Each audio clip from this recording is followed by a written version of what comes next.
আমরা 2021 সালে বিজেপিকে ভোট দিয়ে আমরা ক্ষমতায় আনার পর যেটা আমাদের গ্রামে আজ পর্যন্ত কোনো কাজ হয়নি। আমরা আমাদের এমএলএকে কোনোদিন দেখতেও পাইনি।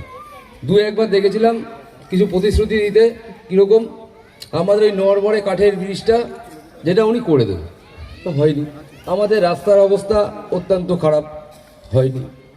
আমাদের গ্রামে কোনো লাইট নেই, হয়নি। এই জিনিসগুলো জানবার জন্য সেদিনকে আমরা বিধায়ক সাহেবের গাড়িটা দাঁড় করিয়েছিলাম।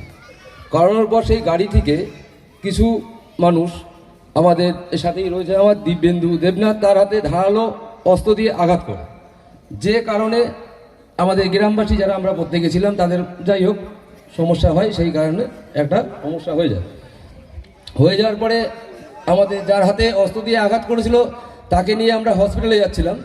সেই সময় আমাদের ওই নড়বড়ে ব্রিজটা পার করার সময় আমাদের গাড়ি দাঁড় করিয়ে আবার মারধর করা হয়। আচ্ছা, ভালো কথা। ওখান থেকে ফিরে যখন আসার পর শুনি আমরা আমাদের আরও দুজনের বাড়ি গিয়ে মারধর করে।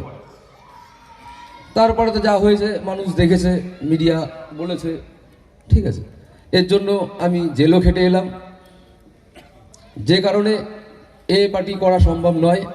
আর এরা কোনো উন্নয়নের কাজ করে না, যার জন্য আমরা মমতা বন্দ্যোপাধ্যায় বা আমাদের বিশ্বজিৎ দাস মহাশয়ের সাথে আমরা আছি। আমরা উন্নয়নের পথে চলতে চাই, উন্নয়নের কাজ করতে চাই।